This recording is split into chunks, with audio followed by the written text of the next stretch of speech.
करे हिम्मत बा हमार बेटी के नौकरानी बनावे के। हम एकर माई हई, सास ना। और हमरा खूब मालूम बा हमार बेटी खातिर का ठीक बा और का ठीक नहीं खे। तो हम लोग एजे बैठा लो, हम अभी आवत तनी।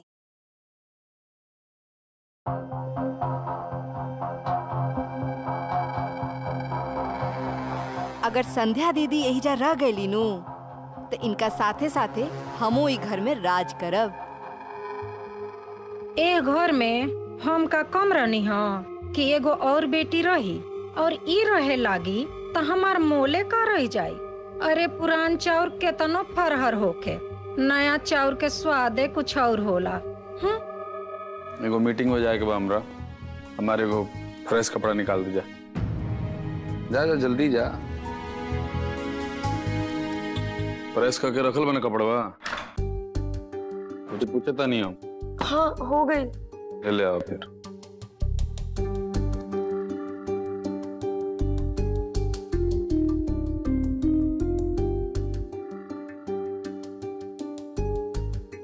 एगो बात कहल चाहत रहनी है रउआ से। चेक का टीका तब बोलबू।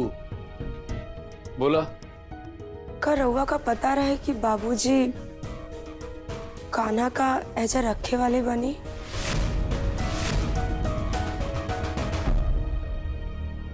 ना, हमरा ना पता रहे। और अगर हमरा पतो रहित ना तो एगो बात हम बता देते नहीं, ये फैसला जोन बाबूजी ले ले बड़न इनमें हम उनकर साथ देते। क्या हमारी मानना है कि लड़का के ऊपर, बच्चा के ऊपर माई के सबसे पहले और सबसे ज्यादा हक होखेला। बुझाइल? हमरा ता ये बुझाता कि बच्चा पे हक जतवले से ज्यादा ओकर ऊपर प्यार लुटावे का हक पहले पूरा करे के चाहिए माई बापू के। बात तो तू एकदम बढ़िया कहलू, नो डाउट। लेकिन एगो बात सोचा कि अगर संध्या दीदी के अपना घर में ठीक नहीं के लागत, निक नहीं के लागत, या वो जा थोड़ा परेशान बाड़ी, वो अपना घर चल अली तो जीजा जी के ना चाहिए कि वो जा आ जास थोड़ा दिन खातिर और दोनों जना माई बाबूजी मिल करके अपना बेटा के ऊपर प्यार लुटावस? ना चाहिए, वरना ये तो उनका से ना औखी। लेकिन जीजा जी के दिमाग पे जो पत्थर पड़ल बा बाबूजी के ई फैसला से, वो पत्थर हट जाए। लेकिन छोड़ा ये सब, तू काहे सोचता रू? सब एकदम ठीक हो जाए, तू चिंता मत करा। हमने के जो करे के बना हमने के कॉलेज जा, डोंट वरी।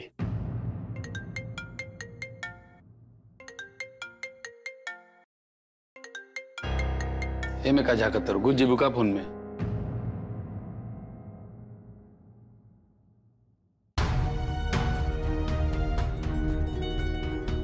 कान्हा जैसे अपने पापा के संग नइखे छोड़ल चाहत,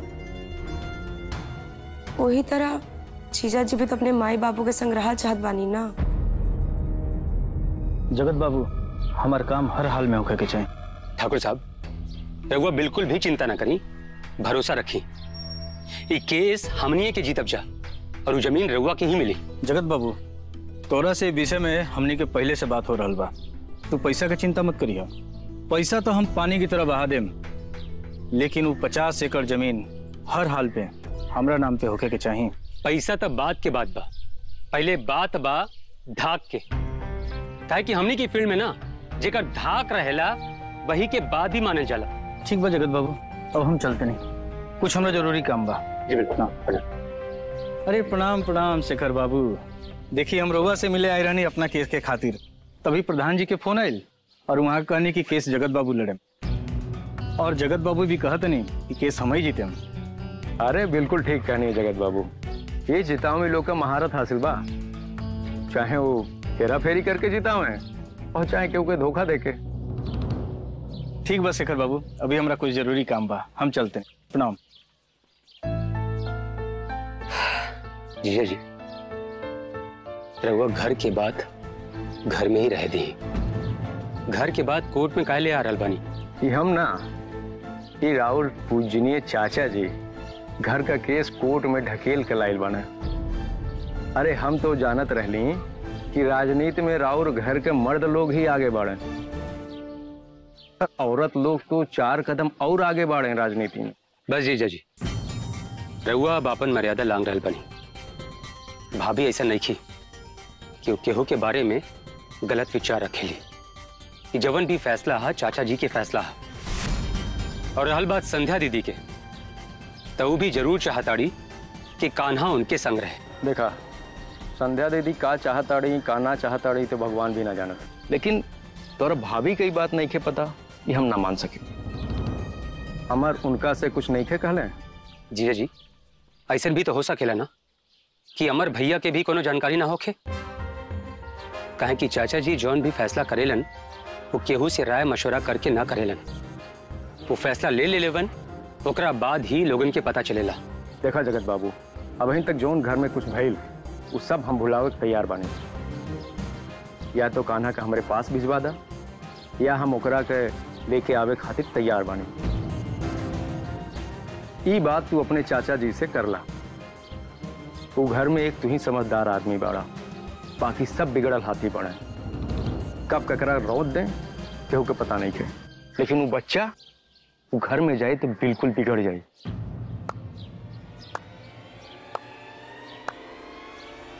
वाह जीजा जी वाह, आदमी होखे तो रउआ लेखा।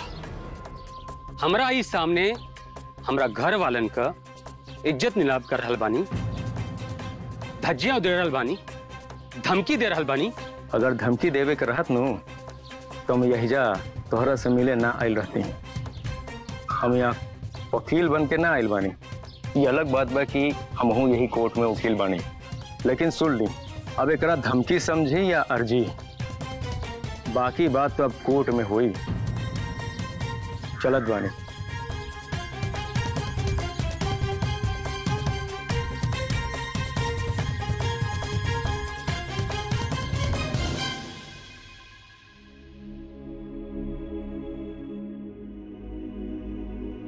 कनिया, अरे ऐसे चाय खोले बनू तो कढ़ी बन जाई। जी बड़की अम्मा जी। कौन सोच में डूबल बड़ू? कतो ना अम्मा जी, बस ऐसे ही। हम तरह के बहुत अच्छा से जानीला। तू ऐसे ही बिना बात के गुमसुम ना हो जालू। आज जौन घर में भाई ओकरा लेके परेशान बाड़ू नु। बड़की अम्मा जी, रउआ कैसे न हमारे मन की बात पढ़ लेना। आज जवन जीजा जी के संग भइल और वो जवन हमका इशारा करके बात कहलन हा, ओकर बात तो हमरे का बुझाता कि घर में जौन भइल ओके दोषी हम ही बानी। अरे तू काहे दोषी बाड़ू? यही से अम्मा जी कि हम ही गए रहनी जीजा जी से बात करे, मनाए कि कान्हा के जूतिया के लिए हेजा ले आवे खातिर। कनिया, यह बात के लेके तू ज्यादा मत सोचा। अरे तू जौन कैलू ना अपन फर्ज निभाइलू, एमे तहार कोनो गलती नहीं के। और रहल हाकिम बउआ जी के बात, वहां के तो बिना बात के कब कौन फैसला ले ले, उनकर मन के बात केहू नहीं जान सकत। हमरा का ऐसे लगा था बड़की अम्मा जी कि बेटा के बाप से अलग करे के पाप के भागीदार हम ही बानी। एगो बच्चा के माँ बाप के प्यार मिले के चाहिए नु। तो तू ही बन जा मेहमान जी के वकील। ये धरती पर तू ही तो हरिश्चंद्र के औलाद पैदा भइल बड़ू। कान्हा का रुक गई है, तारा से देखा ले निके जात। ना अम्मा जी, हमरा बोले के मतलब नहीं के। अरे अब तू हमारे कानों के झूठ लेबू हो। तहार बचवा रहित, वो तारा से दूर रहित, तब तार करेजा का तना फटी। तहार तो ऐसे भी भगवान कोख में लड़की दे देलन, और ओकरा खातिर तू कातना छटपटालू हम देख ले नहीं थी। तहार दिल दिल हा, आ ओकर दिल पत्थर हा। तहरे लेखा महतारी हो नहीं हो। जज बनल बड़ी कहा तारी की बाप में दोनों के नु प्यार चाहिए, प्यार नु बढ़ेला, प्यार नु बांटे के चाहिए। आइल बड़ी यहाँ का भले ये फौजी, काहे सुबह सुबह तू आग के गोला नियर फायर पर फायर कैले जातड़ू? रही है बुची। अरे ऐसा घर के आ गइल बिया घर में। संध्या के माई, अरे कन्या ऐसा कोनो बात ना कह देले कि तू इतना खिजिया तारू। ई त बेचारी खुदे ही कहतारी कि लड़कन के अपना माई और बाबूजी दोनों के प्यार में लेके जाए। अरे दीदी रोवा ने खिजाना तिनका के। अच्छा मुंह से ना मिश्री की डोली बोले लेगी, बाकी दिलवा में नू नागिन के जहर पोसले बिया। रउआ आड़ में सब केहू के न डसतिया। अरे जब से का काना आ गेल बा, एकरा आता ना खटक गेल बा। हाँ, ये घर में वो कैसे रहता? एको आंखी से एकरा सोहात नहीं के कि वो ये घर में कैसे रुक गई। एकदम ठीक कहा ताड़ू माई।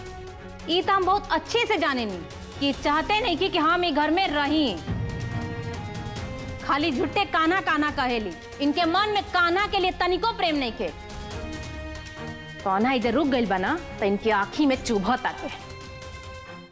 और इनकर तो लइका बा नहीं, खाली बेटी के अपना लइका समझ के जूतिया भूख ले ली है।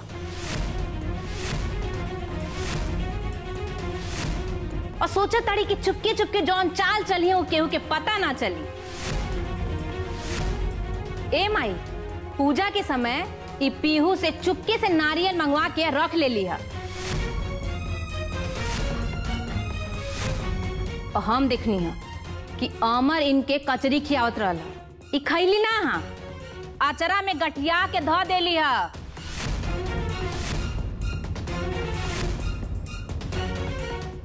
बरत नहीं रहा तक काहे साड़ी में गठिया ले लिया? पूछा।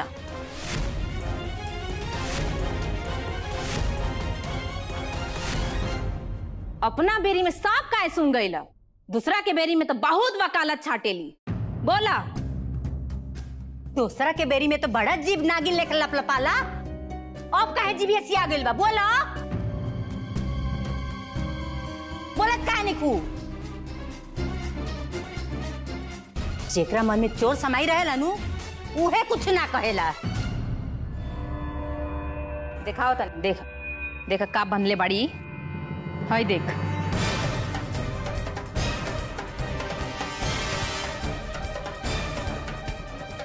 ये का ह? बुद्धिया भ्रष्ट हो गइल बा। छिपा भर भर के जब ठूसे लू तब पेट के आग ना बुझाइल कि आचरा में बांध के घुमाता रू। जब तू गलती कैले नहीं खू तो बोलत काहे नहीं खू? अम्मा जी ई तो अम्मा जी ई आऊ। अरे ई आऊ है पढ़ ले रहतू त आज दिन देखे के ना पड़ी। है दीदी के सहारा लेके नु जब तू बात एने के ओने कल सिखले बाड़ू नु, ई कुल छोड़ द। सिखावल बुद्धि नु दुए घरी चलेला, बुझले नु? ये तार मनमानी ना चली। और हम इहो जानतानी तारा में आता ना हिम्मत नहीं खे कि हमरा के बिना बतौले तू जीतिया के व्रत कैले बू।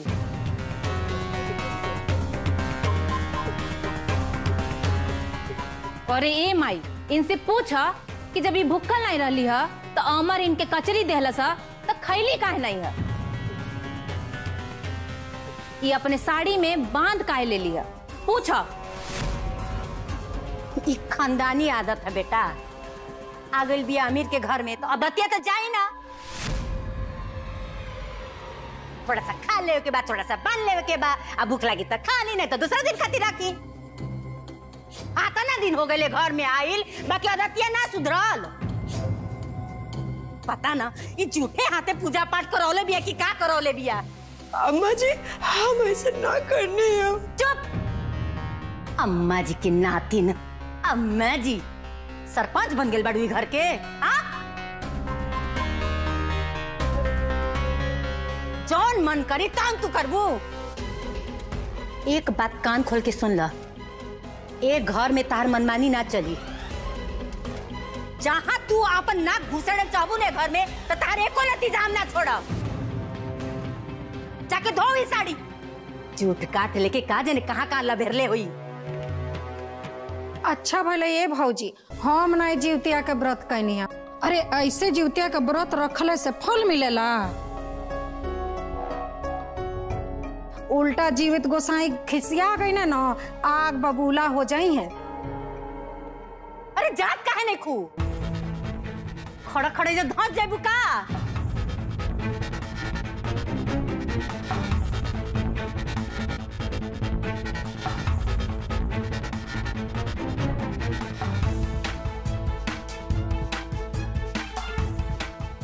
जा है कपड़ा धो दिया। आ ई ना कि आपन धो के सुत गईनी। अल्लाह है आई ह चाहे ऊपर पड़िया। सन उतार देले बड़न अमर के बाबूजी ने हमार कपड़े पर विपत कर देले बिया।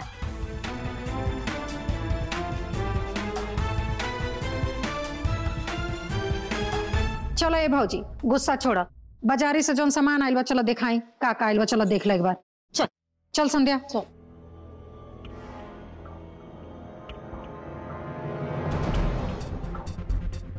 कितना मगजमारी कर ली हाँ, लेकिन चाची जी सब कैल धैल में पानी डाल देली।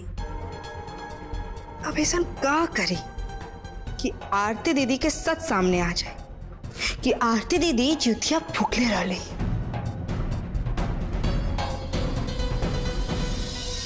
अरे हमार आओ ना जल्दी, एजा सबको इंतजार कर रहा बता। थोड़ा कहाँ फसल पड़ा, छोड़ काल हो जाई। हट रखो, आओ जल्दी। बैठो बैठो हाकिम भाई बैठो। हमार आवते बड़ा ना हमारा साथे निकलन रहे, लेकिन पंचायत से ना कुछ लोग आ गए कुछ समस्या लेकर के, तब वही सुलझावे में फंस गए। अभी आवते हुई है तुरंत आजी। गांव के लोगन के समस्या सुलझावे खातिर रुकल बड़न चाचा कि अपन फसल गर्दन के छोड़ावे के निदान ढूंढे खातिर। विधायक जी हमरा के तो लागत है कि अगर अमरेंद्र गंगापुर पंचायत के प्रधान बन जाइया, गांव के गरीब जनता के इंतजार करावत करावत ही डाही दियान। अपन लेट लतीफी से आज रउआ के इंतजार करवा दी हलन। देख ली अब गांव के बथुआ जैसन जनता के तो दशा ही खराब कर दिहन। देखा हाकिम भाई, अगर भूटन बाबू के बात में तनको सत्यता बा तब तो अमर खातिर बहुत समस्या बा। क्योंकि मुख्यमंत्री के साफ निर्देश बा कि बलिया भले ही बागी जिला बा, लेकिन दागी चेहरा के पार्टी में कोनो स्थान नहीं।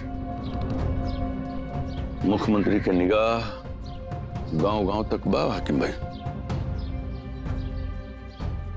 कहे कि तू तो जानते बड़ा कि पंचायत चुनाव के तुरंत बाद विधायकी के चुनाव बा।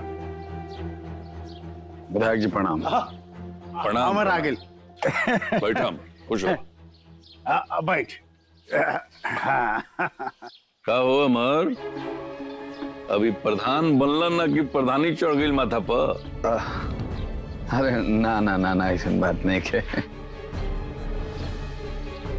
अरे जन सेवा करे के बाद लेकिन अधिकार तो पहले ले लो कागज पर। समझ गए विधायक चाचा का कहतड़े, समय के पाबंदी और जनता के साथ तालमेल बैठावे वाला ही सही मायने में जनता के प्रतिनिधित्व कहलाला और कहल जाला।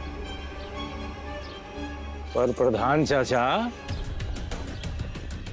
इनकर तो गांव में दूसरे नगाड़ा बजा बजा के गुणगान होता।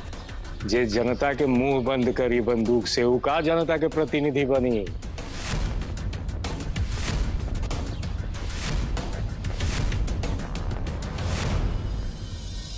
विधायक जी ये भूटन शुक्ला के समझ में नहीं क्या आवत कि हमनी सब यही जा कवन मुद्दा पर बात करे आज बनी। अभी ये जो भूटन शुक्ला बेमतलब के बात बताओ तले नु, ओकरा खातिर ना तो अभी उचित समय बा और ना ही उचित जगह।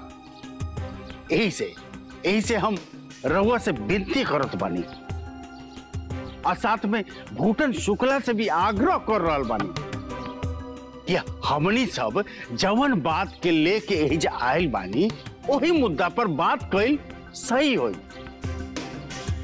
एकदम ठीक है कहता हाकिम भाई। अब ये पता चल जाई रे कि कौन से बात से पलटे वाला बाड़ो तू लोग। कौन सा सच्चाई रे?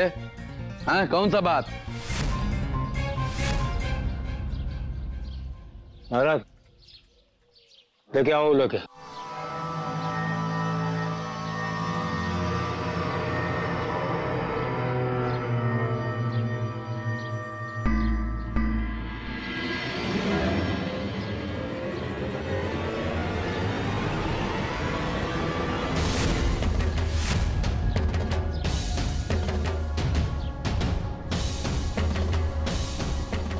प्रणाम। विधायक जी, ये बदनसीब माँ बाप बाड़न जेकर बेटा के हत्या करके गंगापुर पंचायत के भावी प्रधान बने के सपना देखत रहन अरमेंद्र बाबू।